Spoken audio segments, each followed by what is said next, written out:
Man, this is, whew. It's just putting it in a language that, because it has to be reality.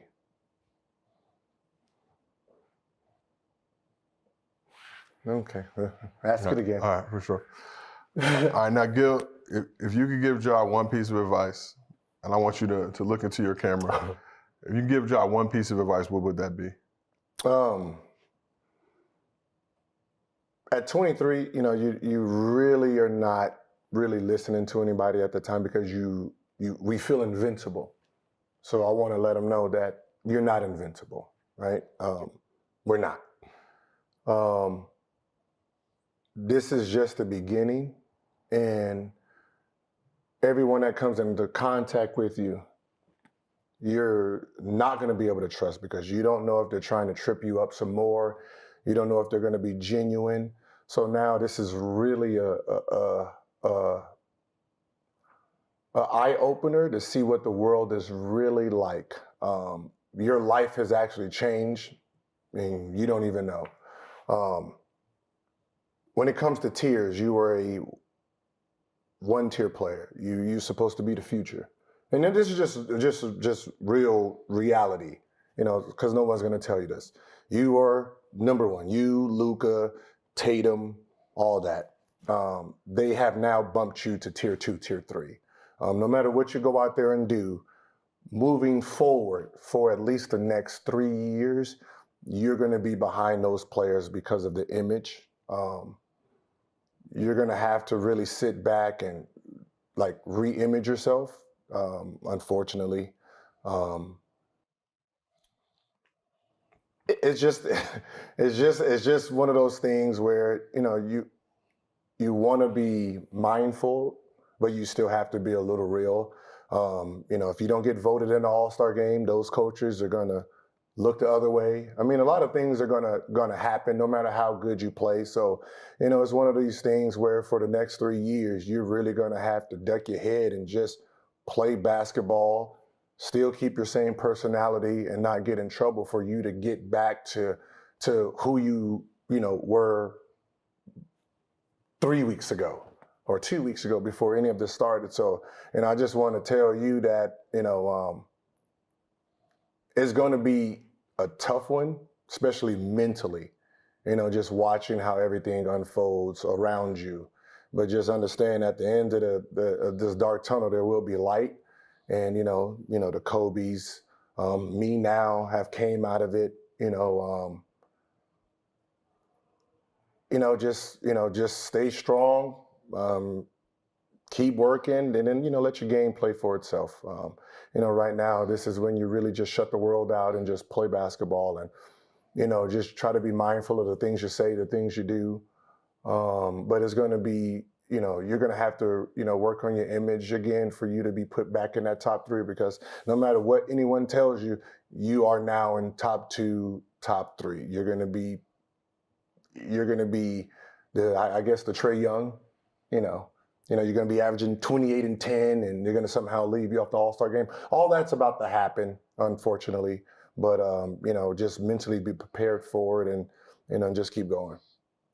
That's well said. You know what I mean? It's like you don't want to say that. You don't want to say it because you don't know how someone's going to perceive it. You know what I mean? It might look like, hate, when it's like, I just want to tell you the truth because I know how it works. Well, I mean, you see how quickly the media will turn on anybody. Mm-hmm. And like I said, you have a Washington Post report, but people will take that as gospel when the NBA has already investigated a lot of this stuff. Mm-hmm.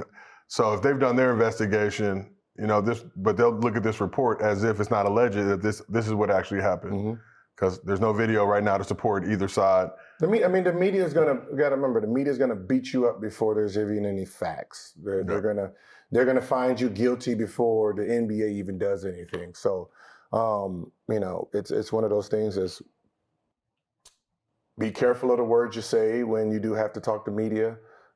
Keep it just basketball, and for the next 2-3 years, just stay on that path and just understand that your goal right now is to be back where you were 2 weeks ago, and that unfortunately that's going to take about 2 years. Is there any way to speed up the process? Nope. Winning a chip. No, winning the chip. I can tell you this, and this is going to sound like real brutal. Real brutal. The last step before crossing that finish line of image changing is he's going to have to cut his hair and become clean, look ungangsteristic, looking so far away from the music that they think he's mimicking, or Memphis. Yeah, so more Demetrius than Ja. Yeah, it's like putting on a gangster putting on a suit. Yeah, you know what I mean. Yeah, they want you to, it's like when a gangster rapper goes on the court and he has a suit on, got the glasses to try to look, presentable, and that's or what their definition of presentable is. Yeah, I mean, look, and that's just the harsh truth. They're not going to say it, so I'm going to tell you. I'm going to tell you what you're going to have to do, what's going to happen, because they're not going to say it. They'd rather just beat you up the whole time.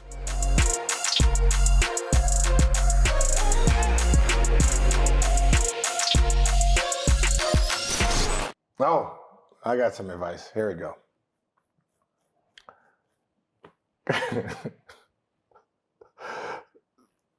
Because this is really not advice, but it is advice, right? When they ask you, how did that gun, because I still don't think it's a gun, get from wherever to Denver, and they're trying to use the plane, you don't know nothing, all right? You don't know nothing. Unless that gun traveled on the NBA plane, they can't do nothing. So you don't know nothing. Pablo gave it to you, Pablo Sanchez, somebody gave it to you, or you don't know nothing. Don't say how it got there. You don't know nothing. It could have just been there. I think. Yeah, I know. That's the argument I would make. It's Colorado, open carry. Yeah, I don't know.